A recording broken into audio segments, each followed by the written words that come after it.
we're living in a day, that's a beautiful thing. You ought to give yourselves a hand, because we're living in a day where people believe they don't need pastors. They don't need shepherds. You need somebody that's going to tell you the truth. And then you come back to church and sit on the front row or operate in your office without provocation, with a smile on your face. God bless you, Bishop. Thank you, Bishop. Even in correction, it hurts, but get it together and go back out with the same covenant, the same alignment, knowing that your assignment is sealed, that God showed him something about you.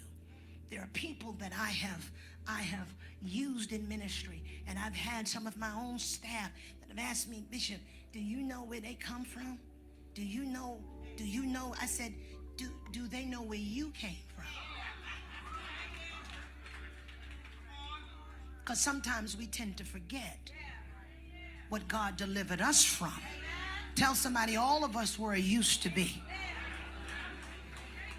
All of us are ex-cons. We've all been convicted of something that God had to deliver us from.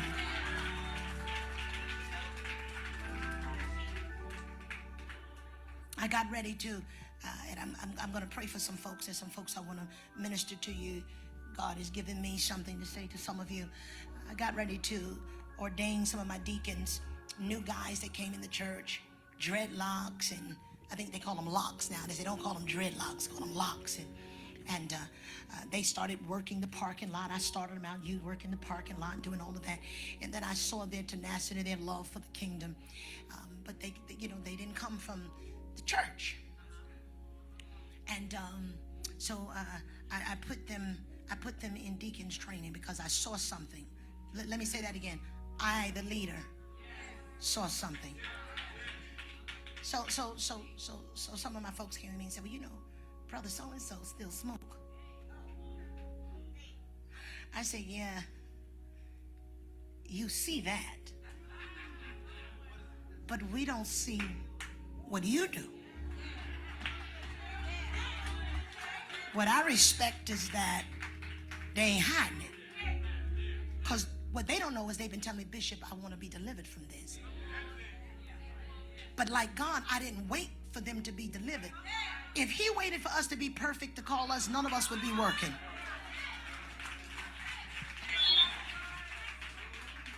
Do you understand what I'm saying? So they would, tell me, so-and-so is still smoking. And I said, by the time I get ready to ordain them, that thing is going to be broken.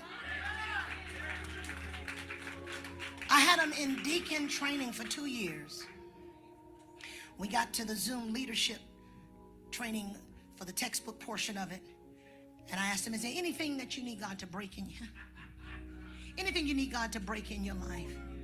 And it pleased my heart so well to hear them say amongst the others, Bishop, I don't smoke no more. Haven't smoked in 7 months. I don't hear nobody. See, family wouldn't understand that. Natural family wouldn't understand. My children have said to me, my daughter, my oldest daughter, who's a radical, we all got one. She told me, she says, Mama, she said, why do you still put up with those people? I said, what do you mean? She said, well, so-and-so left the church and they came back to church and you just loved them like it wasn't nothing. I said, because I do. She said, but I don't understand that. She said, I wanted to fight them for what? I said, listen to me. I said, did I ever throw you out? Have I ever put you out of my house? Have I ever stopped when you needed something? Have I ever stopped cash apping you? But you, my mama. I said, and I am theirs. And I told her, I said, and what you need to know is God never did it to me. So I pay it forward. Whom the Son has set free is free indeed. Shepherd's life. It's not an easy life, but it's worth it. It is worth it. One of my members who was sick, she had surgery, and she called me the other day, and she said, Bishop, she said, I want to tell you something. I said, yes, ma'am.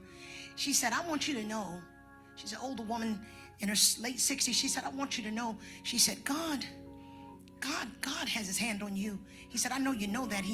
She said, but you already earned your crown.